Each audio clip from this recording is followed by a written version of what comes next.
Good morning, students. In the next video of gardener's theory, यहाँ पे हम आपको जो डील करेंगे इंटरपर्सनल, मैंने पिछले वीडियो में कर दिया, और यहाँ इंट्रापर्सनल करेंगे।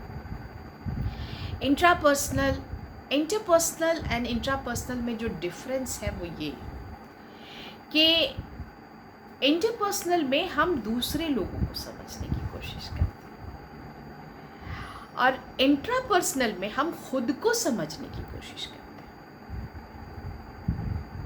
हम कितनी सलाहियत रखते हैं, सेल्फ इवैल्यूएशन जिसको कहिए, अपने आत्मनिरीक्षण करना।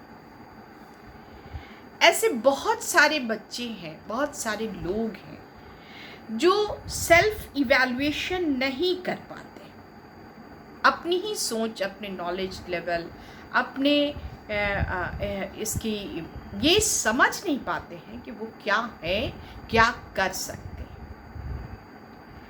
तो व्हाट कैन आई डू, ये नहीं कि आई कांट डू, ये चीज़ रिप्लेस हो जाती, मैं नहीं कर सकती। मैं कहती हूँ यू कैन डू, कांट हटा दीजिए, you can, I can do. ये दूसरे बताते हैं जब उसको, तो वो इंटरपर्सनल में चला जाता है कि आपको कोई मेंटर, गाइड या साइकोलॉजिस्ट या कोई बता रहा है। लेकिन इंट्रापर्सनल में आपको पता ही नहीं होता है, आपको नॉलेज नहीं होता है। इसमें आपको खुद का नॉलेज होना चाहिए। बहुत सारे बच्चे ऐसे गोल सेट कर लेते हैं जो उनके लायक नहीं है। हमारे वक्त में जब हम लोग पढ़ रहे थे तो उस वक्त एक सिस्टम चला हुआ था, क्या कर रहे हो बेटा, जो कुछ नहीं कर रहे होते थे उनसे अगर पूछा जाए कि बेटा आप क्या कर रहे हैं, तो कहते थे IAS की तैयारी कर रहे हैं। Are you able, are you capable to do that? तो सेल्फ को समझने की जो सलाहियत है, ये इंट्रापर्सनल इंटेलिजेंस के जरिए ही आती है। हम कर सकते हैं, चैलेंजेस ले सकते हैं। जैसे स्वामी विवेकानंद को आप देखिए, वो चले गए बाहर और उन्होंने जा करके, एक एग्जाम्पल हम आपको दे रहे हैं, ऐसे बहुत सारे एग्जाम्पल्स आपको मिलेंगे। छोटी छोटी औरतें, आप उनको, जैसे अभी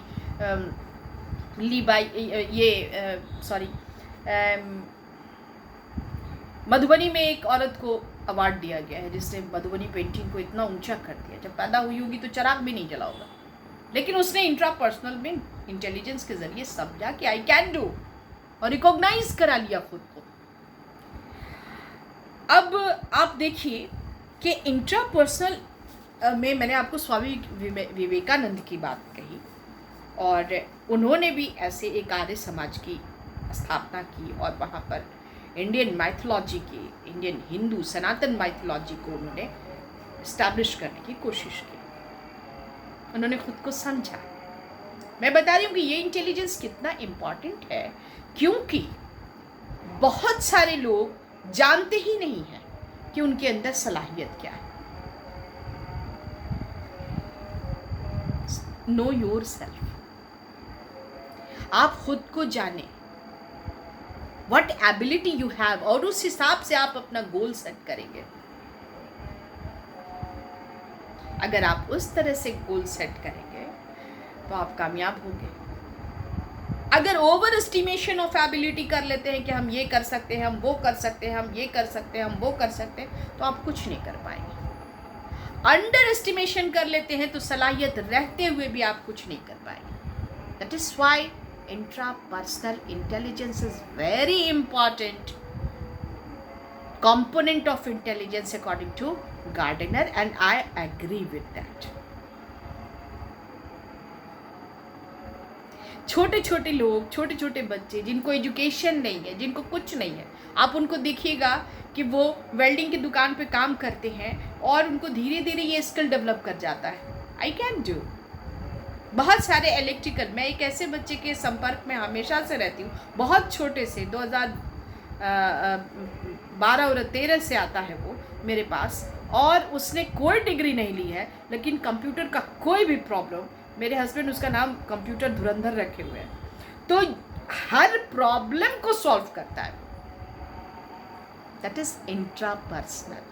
आई कैन डू। और मुझे कुछ भी स्पेशल सीखना होता है या कोई भी नया गैजेट में लेती हूँ तो मैं उसी को बुलाती हूँ कि प्लीज कम एंड इलैबोरेट। अगर तुम नहीं जानते हो तो तुम सीखो। तो ये इंट्रापर्सनल होता है। तो इंटरपर्सनल से मैंने उसकी एबिलिटी समझी, इंट्रापर्सनल से उसने सेल्फ को समझा, और अब जितने एडमिनिस्ट्रेटिव ऑफिस हैं उसमें वो काम कर रहा है। You know that.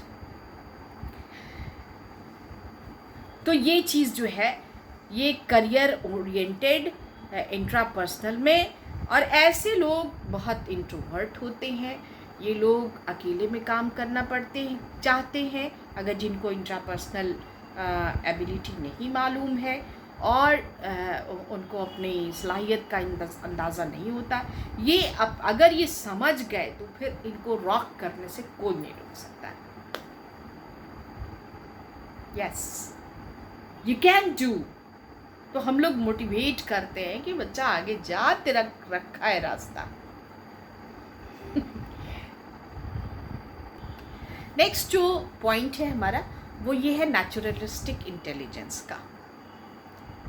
Naturalistic intelligence, ऐसे लोग ये इस इंटेलिजेंस के अंदर उन लोगों को रखते हैं, ये ऐसा इंटेलिजेंस है जिसमें कि नेचर के प्रति लोगों की जो सोच होती है वो बहुत खुली हुई होती है। नेचर के प्रति, बायोडाइवर्सिटी को समझने वाले लोग होते हैं। ये ऐसे लोग गार्डनर्स होते हैं, ऐसे लोग स्पेसीज को बॉटनिस्ट हो सकते हैं, ऐसे लोग ज़ूलॉजिस्ट हो सकते हैं। आपको जियोग्राफिक चैनल पर जो भी दिखता है उसमें ये नेचुरलिस्टिक इंटेलिजेंस वाले लोग होते हैं। बड़े बड़े जियोग्राफिक चैनल में बड़े बड़े ऐसे खतरे वाली जगहों पे जाके जहाँ शेर, जहाँ अजगर का अटैक हो सकता है, वहाँ से वो वैसी तस्वीरें निकाल के ले आते हैं जो कि कोई नहीं कर सकता है। नेचर को समझते हैं। गार्डनिंग का आर्ट होता है इनके अंदर। आप दुबई के गार्डन्स को देखें, इसकी तस्वीर आप खोल के निकालें और किस किस शेप में उन्होंने अपने गार्डन को सजाया है। अपने शहर में भी एक नर्सरी है, सुरेंद्र नर्सरी, आप जाके वहाँ देखें एक प्लांट को तार पे चढ़ा के किस तरह से कछुआ, हिरन और तारों का इस्तेमाल करके और उसके अंदर से प्लांट को रख के और कटिंग बना के तितली, हार्ट शेप, ये सारी चीज़ें और भी बहुत सारी चीज़ें, मैं उसकी तस्वीर भी आपको ला के दूँगी। These are the naturalistic intelligence. How to deal, कौन सी चीज़ है जो हमारे प्लांट्स को फ़ायदा करेगी। जैसे हमारी बॉडी, अब शुगर है तो हर चीज़ नहीं खा सकते, उसी तरह से प्लांट्स को भी ज़रूरत पड़ती है, नेचर को भी ज़रूरत पड़ती है। अब जैसे नेचर को ज़रूरत पड़ी कि ज़्यादा कूलिंग की ज़रूरत। आज 1 अप्रैल को हम लोगों ने कूल अप्रैल फुल नहीं, अप्रैल कूल बना के सेलिब्रेट किया, 10 प्लांट्स लगाए। हो सकता है कल के पेपर में छप जाए, तो ये भी होता है। तो ये सारी चीज़ें हम लोग करते हैं। तो इन नेचर से प्लांट्स से रिलेशन, उनका ओरिएंटेशन, उनके यूजेस, उनका लाइफ में इम्पॉर्टेंस, ये सब जाना नेचुरलिस्ट इंटेलिजेंस के अंदर आता है। और आपको मैं एक बहुत इम्पॉर्टेंट नाम इसमें बताना चाहूँगी और वो है डार्विन का। He was the pure naturalistic intelligent person. उन्होंने स्पीसीज के ऊपर अध्ययन किया और एक रिलेशन बनाया, unicellular amoeba to multicellular man. 2 आधार थे उन्हें, जिसमें एक ब्लड केमिस्ट्री थी और दूसरा उनका आधार था नर्वस सिस्टम के डेवलपमेंट के आधार पर, कहाँ से ह्यूमन और एप्स आए, और वो जो थ्योरी ऑफ इवोल्यूशन का उन्होंने किया। बहुत सालों तक वो ये काम करते रहे और चार्ल्स डार्विन ने अपने थ्योरी ऑफ इवोल्यूशन को दिया। मैंने और उनकी जो किताब है मैंने आप लोगों को पहले भी इसको दिया होगा, on the origin of species. इसमें उनका he was purely naturalistic intelligent person.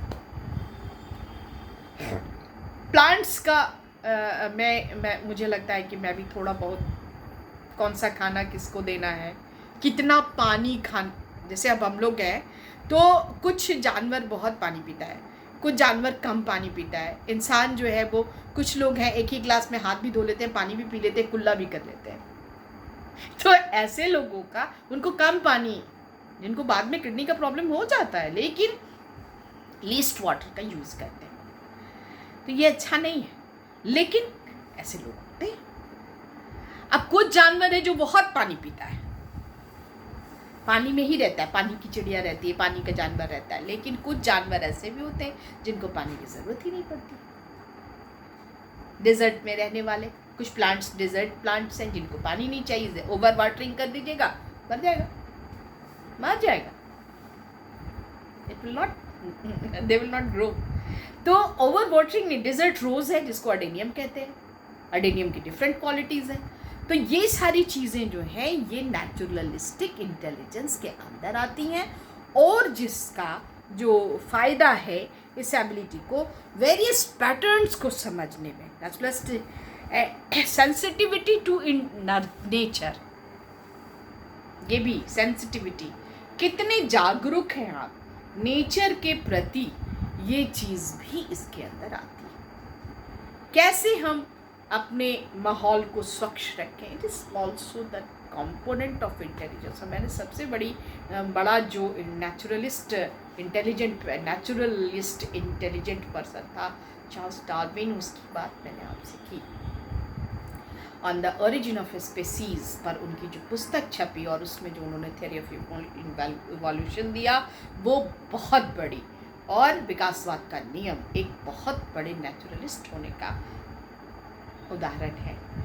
तो इस वीडियो में इतनी ही बात, रेस्ट जो पॉइंट्स हैं मैं आगे डील करूँगी।